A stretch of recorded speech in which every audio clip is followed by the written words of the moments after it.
Vincent, petite analyse de ta part du match de ce soir. Ben, comment se faire peur? On revient dans le match, on mène 0-1. Et puis malheureusement sur 2 petites erreurs individuelles, ils parviennent à revenir à 1-2. On revient dans le match, on parvient à égaliser, on fait 2-3 juste avant la mi-temps. Je donne des consignes très précises sur comment on sort qui portent ses fruits. On est très bien dedans, on se crée 3-4 belles grosses occasions, malheureusement on ne parvient pas à conclure. Et puis après c'est un chassé-croisé, 3-3, et puis on repasse devant, on prend 2 goals d'avance, ils reviennent, ils n'ont rien lâché. C'est vrai qu'ils ont profité des pénaltys 9 mètres, mais bon, à partir du moment où on fait des fautes, on n'a qu'à s'en prendre à soi-même. Et on a la chance d'avoir un pénalty en fait match pour pouvoir sceller ce résultat qui est parfait. J'ai remarqué beaucoup de pertes de balles, une espèce de stress, je ne sais pas, ou une peur de mal faire, parce que à chaque fois que tu faisais pas toi, mais que l'équipe faisait une mauvaise passe, ça les relançait et ils ont scoré sur deux phases. Et alors, je n'ai pas très bien suivi, mais je crois que c'est à 3-3 ou à 4-4. Il y a un corner pour ton équipe. Le corner se joue rapidement. Ils partent en contre et tirent sur le pied. Tout à fait. Mais bon, maintenant il faut dire aussi que depuis quelques semaines, on a un effectif très réduit. On était déjà très content de pouvoir être 7 aujourd'hui. Donc automatiquement, dans la tête des gens qui viennent, qui ne viennent pas, il y a des gens qui... on ne sait pas très bien où on va, donc on est dans l'expectative. Donc cette victoire-ci fait vraiment du bien parce que ça va vous permettre de garder la tête hors de l'eau et d'un petit peu avoir les idées un peu plus claires, quoi. Tu récupères Kevin Deblard. Bien sûr, on a fait l'effort. On a mis tous les deux un petit peu de l'eau dans son verre, lui comme moi, et il a très bien presté aujourd'hui. Encore heureux que tu n'es pas venu à le rechercher parce que sinon on était 6. Et là, je crois que ça aurait été nettement plus compliqué. Alors, une équipe adverse aujourd'hui de Anadolu, c'était malheureusement battue pour eux, tant mieux pour toi, mais qui a été quand même joueuse parce qu'il y a quand même pas mal de joueurs. Il y a leur buteur, heureusement aussi pour toi aujourd'hui, était suspendu. Oui, mais moi aussi j'ai un joueur suspendu, donc automatiquement, c'est de ce point de vue-là. À partir du moment où il n'est pas sur le terrain ou d'un jouer différemment, c'est vrai qu'ils ont une belle équipe. Ça joue pas mal mini-foot, manque un peu de bouteilles, mais oui, bien sûr c'est leur première année, donc automatiquement il y a un petit peu des choses qui échappent. Mais bon voilà, maintenant on se retrouve là, 3 équipes dans le fond de classement. Ça va être compliqué de pouvoir se dégager.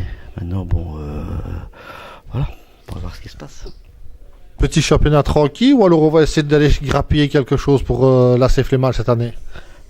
Comme par hasard, on va dire que je suis fou. À partir du moment où tu fais un premier tour tel qu'on l'a fait, avec le noyau au complet, surtout au début de championnat, c'est bien la preuve qu'il y avait des possibilités. Bon, à partir du moment où on est obligé d'aller rechercher certaines personnes pour pouvoir combler les trous, et qu'ils l'ont très bien fait, merci à eux, c'est sûr que je suis un compétiteur et j'aime bien d'aller toujours le plus haut possible. Maintenant, on va rester raisonnable et on va se dire que si on peut, on essaiera de mettre le pied dans la fourmilière, mais malheureusement, je crois qu'on sera trop court. Alors, on va rester un peu dans la folie. Quand tu regardes le classement aujourd'hui, tu es devant Ham, qui lui est quand même a été champion de Belgique, vainqueur de la Coupe. Il y a quelque chose à faire quand même avec cette équipe de Flémal. Tout à fait, mais enfin, Ham, il reste 12 matchs. On va vraiment voir le vrai Ham aujourd'hui. Il gagne 3-5 à NG. J'ai eu des échos que ça joue très très bien. Donc automatiquement, c'est sûr. Maintenant, il y a des résultats surprenants. Quand on voit que l'Est écrase Limal, on présume qu'il y a eu un fait de match. Mais enfin, voilà. L'Art s'est bien ressaisi par rapport à. Scarbeck a gagné, mais n'a pas eu très facile. Hoboken subit sa première défaite aujourd'hui. Donc c'est sûr qu'il y a des choses qui bougent. Anu sort un petit peu la tête de l'eau. Donc voilà, les gens commencent à se rebiffer. C'est à la fête du bal qu'on paye les musiciens. Donc automatiquement, maintenant, tout le monde sait ce qu'il lui reste à faire et prendre des points. Donc Flémal a fait aujourd'hui une belle opération. Mais il ne faut pas se reposer sur ses lauriers. Il faudra continuer à jouer pour faire le mieux possible. On a 15 points, on n'a jamais eu autant de points. J'espère que dans la tête des joueurs, il y a peut-être moyen de faire quelque chose. Maintenant, on va rester calme, bien analyser les choses.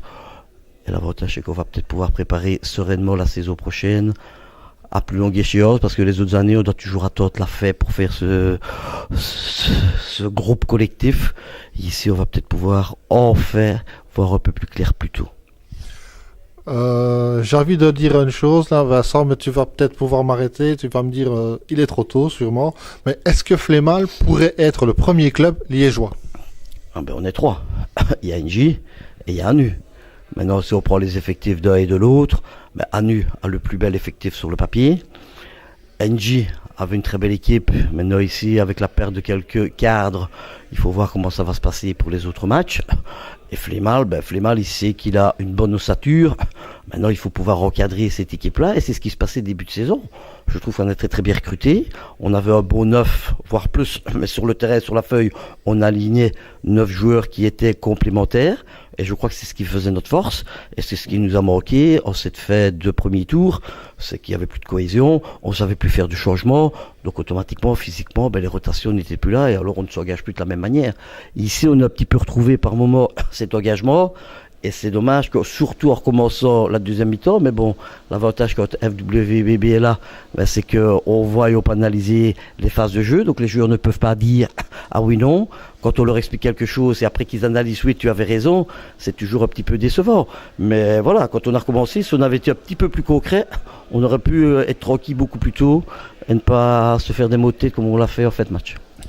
Alors ma dernière question, qui n'est pas une question mais qui sera plutôt un point positif aussi pour Flémal, il y a eu le soulier de bronze et tu as 2 joueurs ou 3 je pense, deux dans les 7 premiers. La preuve que le travail paye à Flémal. Ah inévitablement, on travaille en profondeur. Maintenant, ça veut dire aussi que les joueurs, quand ils ont l'opportunité de se mettre en évidence, c'est très bien.